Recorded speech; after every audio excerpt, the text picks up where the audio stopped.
Salut, ouais, super, il y a une nouvelle conférence d'Étienne Klein qui est sortie. Alors ça fait quelque temps, j'ai remarqué que Étienne Klein évoque le platisme. Alors le platisme, c'est pas un mot que j'aime beaucoup. D'ailleurs, quand j'ai commencé à m'intéresser au sujet, il n'y avait même pas de mot en français. C'était les anglophones qui appelaient leur communauté les flat earthers, et donc on est devenus les platistes en France. C'est assez moche, mais Étienne Klein donc s'intéresse au platisme depuis un petit moment, et c'est pas la première fois que je l'entends dire qu'il ne faut pas balayer d'un revers de main le platisme, qu'il y a des arguments sérieux. Enfin bon, bref, il est assez embêté en fait. Il paraît, il paraît qu'il y a 17% de platistes en France. Oui, alors, il y a quelque temps, il y a pas si longtemps, on était censé être 10%, donc ça a l'air d'augmenter de manière exponentielle. Bon, de toute façon, il y a pas de retour en arrière, donc ça ne va faire qu'augmenter. Et donc, une nouvelle, une nouvelle expression d'Étienne Klein par rapport à la Terre plate, par rapport à ce que moi je préfère appeler le géocentrisme, le géostatisme. Et ne me dites pas que le géocentrisme, ça n'a pas de rapport avec la Terre plate, puisque ça fait partie d'un tout, c'est un modèle. Jamais quelqu'un ne propose une Terre plate qui flotte dans l'infini de l'univers. Non, soit d'un côté, c'est une Terre fixe, plate, au centre de l'univers, un univers clos, soit de l'autre côté, c'est une boule qui flotte dans l'espace, au milieu d'un univers infini, polycentrique. On n'est plus dans l'héliocentrisme, maintenant on a dépassé tout ça, c'est le progrès, on est vachement plus loin. Il n'y a plus de centre. Bref, on résume le modèle à la forme plate de la Terre, en oubliant de préciser qu'il s'agit d'un modèle aussi à 3 étages, avec la Terre au milieu, donc à la fois au centre et au milieu, donc au centre de l'univers, puisque l'univers c'est le ciel plus la Terre, plus les enfers, avec les astres qui tournent autour de la Terre. C'est ça qui est très important dans le fait que la Terre soit fixe, c'est que les astres tournent autour de nous, ce qui donne à l'homme une place très importante, qui nous met au centre de la création, et de l'autre côté, une boule créée par accident dans un univers créé par accident. Avec possiblement, puisque la Terre est une planète parmi les autres dans ce modèle, une infinité de mondes avec des extraterrestres, etc. Sur le modèle de Terre plate, fixe, statique, au centre de l'univers, il n'y a pas d'autre monde. Il n'y a pas d'autre monde que le nôtre. C'est ça qui est important. Mais je vais continuer avec la vidéo parce que je voudrais m'arrêter sur un passage spécial. Il doit se moquer des platistes. Parce qu'il y a des sites platistes qui sont super bien faits et qui proposent un millefeuille argumentatif. Il y a 1000 arguments qui démontrent que la Terre est plate.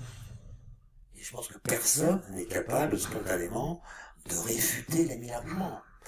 Et donc on se dit, il y en a peut-être quelques-uns qui sont faux, peut-être des centaines. Oui, bon, j'arrête la vidéo pour dire qu'il n'y a pas 1000 arguments que la Terre est une boule. Il y en a peut-être, on les a déjà regardés dans une autre vidéo, il y en a peut-être à tout casser, il doit y en avoir 7 ou 8, quoi. C'est ça le véritable problème, en fait, pour les gens qui veulent défendre le modèle standard, c'est qu'il n'y a pas d'argument.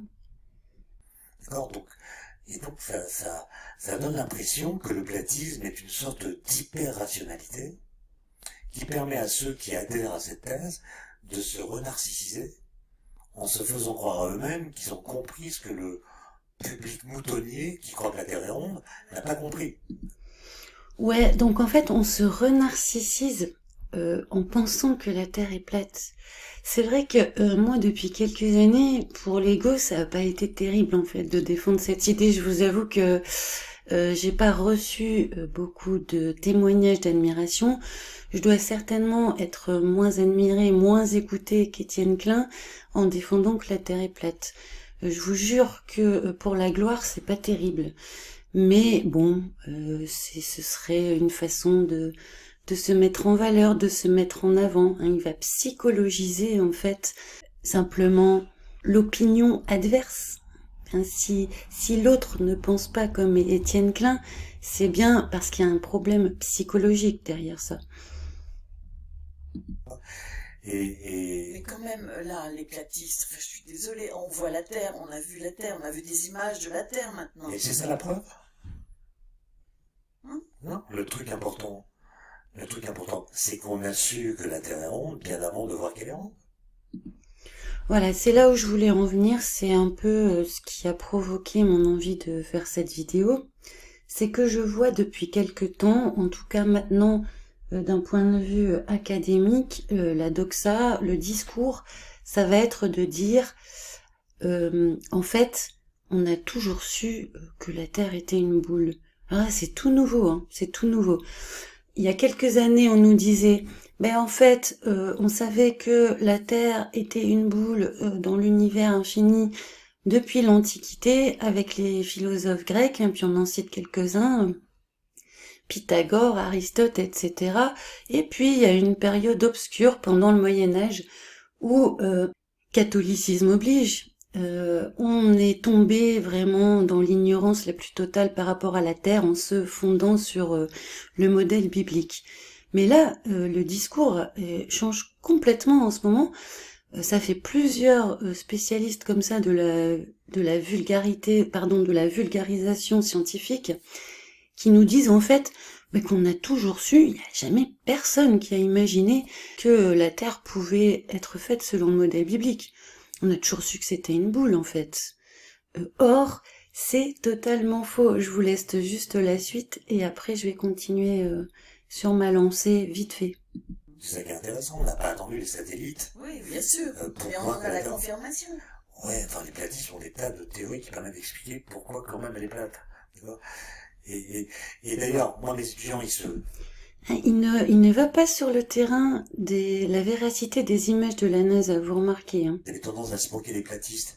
Mais quand vous leur demandez, au fait, les amis, vous qui savez que la Terre est ronde, est-ce que vous pouvez me dire comment on a su qu'elle est ronde? Eh ben non.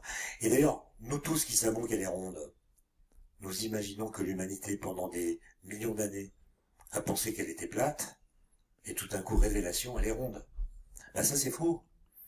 D'abord, on ne sait pas ce que les gens pensaient il y a un million d'années, ni ceux qui savaient, mais surtout, depuis qu'il y a des textes écrits, grecs, indiens, chinois, quand il s'agit de parler de la forme de la Terre, elle est ronde. Alors ça, c'est n'importe quoi, en fait. Hein. C'est vraiment n'importe quoi. Les Indiens, les Hindous, les Chinois anciens ne pensaient pas que la Terre était une boule. Hein. On a quelques philosophes grecs qui le pensaient, qui ont été repris à la Renaissance pour appuyer cette thèse de la Terre boule. Mais vous savez bien qu'on ne sait pas quand ces textes antiques ont été créés, et c'était surtout une toute petite partie de l'humanité qui pensait ça, et qui était connue de personne en fait. Mais on ne sait pas dire comment cette connaissance est devenue une connaissance. Et donc, vis-à-vis de quelqu'un qui pense qu'elle est plate et qui, lui, a plein d'arguments, on est démunis. Oui, les platistes ont plein d'arguments, mais vraiment plein. Et évidemment, les gens qui sont en face sont démunis, évidemment. Pas parce qu'ils savent pas expliquer comment on a su, mais parce qu'il y a juste pas d'arguments. Et ça, c'est, je trouve, un problème. Donc voilà ce que j'observe depuis quelque temps, et une amie aussi m'a montré un bouquin comme ça sur le Moyen-Âge où un chercheur, un ponte du CNRS expliquait qu'en fait, au Moyen-Âge, les gens pensaient pas que la Terre était plate. Il faudrait, les gars, que vous m'expliquiez si au Moyen-Âge, on pensait déjà que la Terre était une boule, il faudrait que vous m'expliquiez à quoi rime ce qu'on appelle la révolution copernicienne. Si au Moyen-Âge, on ne croyait pas au modèle biblique de la Terre, au centre de l'univers, plate et statique, avec un ciel au-dessus, un ciel avec un grand C, et un enfer dessous, à quoi rime cette révolution copernicienne? C'est la révolution de quoi alors? Si on connaissait déjà le modèle, pourquoi ce serait une révolution? Ça fait seulement 500 ans qu'on croit que la Terre est un globe, et n'essayez pas de nous raconter autre chose, s'il vous plaît.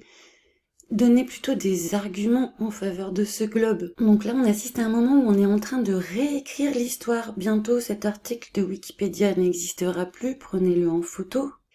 Mais la révolution copernicienne, c'est bien le moment de l'histoire où il y a eu un renversement de la représentation du monde et de l'univers.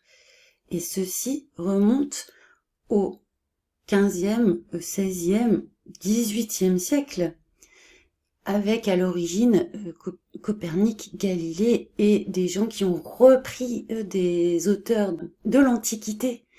Mais pendant tout le Moyen-Âge, il n'était pas question de ça, sinon il n'y aurait pas eu de révolution, vous comprenez? S'il n'y a pas eu de changement de modèle, il n'y aurait pas eu de révolution. Alors prêtez l'oreille maintenant aux gens qui vont parler des deux modèles de la Terre plate. Vous verrez qu'en ce moment, on tente d'effacer l'idée que pendant des centaines, des milliers d'années, sur la Terre et dans toutes les civilisations, on savait que la Terre n'était pas une boule. Voilà les amis, c'est tout pour aujourd'hui, à bientôt.